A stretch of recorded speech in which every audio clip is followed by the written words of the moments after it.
the school shooting in Florida, the more it appears that a Broward County invention may have played a role in what happened. And what am I talking about? In 2013, Broward County and their new school superintendent, Robert Runcie, had a novel idea. Lower school expulsions and arrests by reducing police involvement. Sounds simple.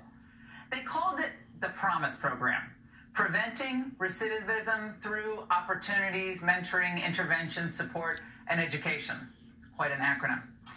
You see, in 2011 to 2012 school year, Broward had the highest public school-related arrest record in the state. More than 1,000 kids in that year alone were arrested.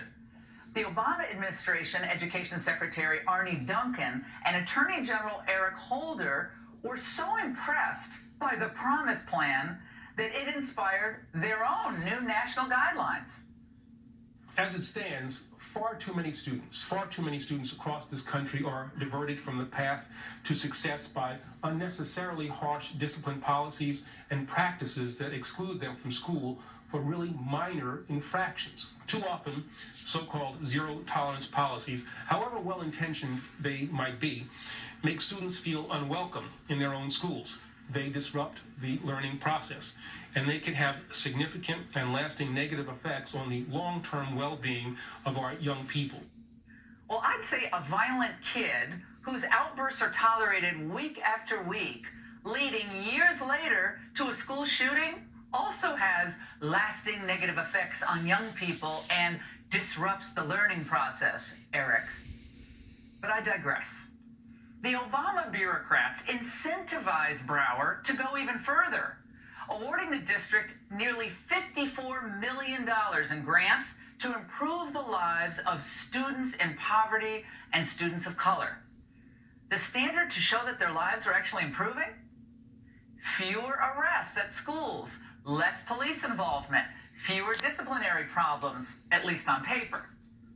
So school administrators were basically paid to deal with student crime in-house and keep the cops off the premises.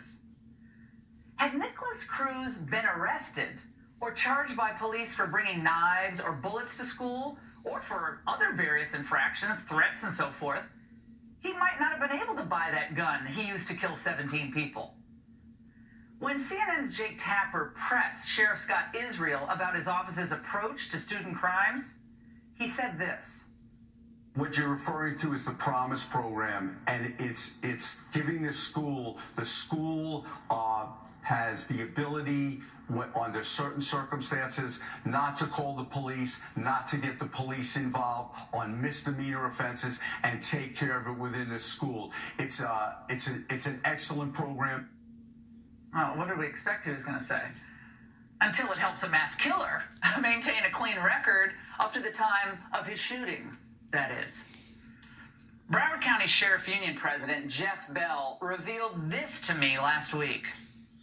They don't want the police officers making arrests on campus, and they don't want the drugs to be found on campus, and they don't want the warrants to be served on campus because it looks like there's bad stats at the school.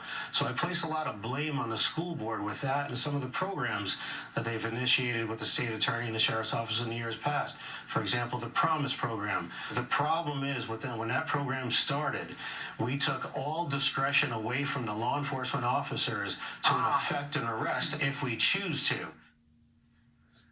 That was stunning.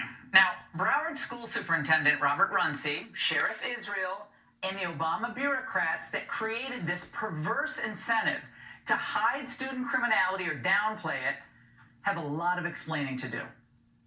By turning Broward schools and those across the nation into these social justice petri dishes, they may have facilitated a lunatic, and their soft policies have turned our schools into soft targets.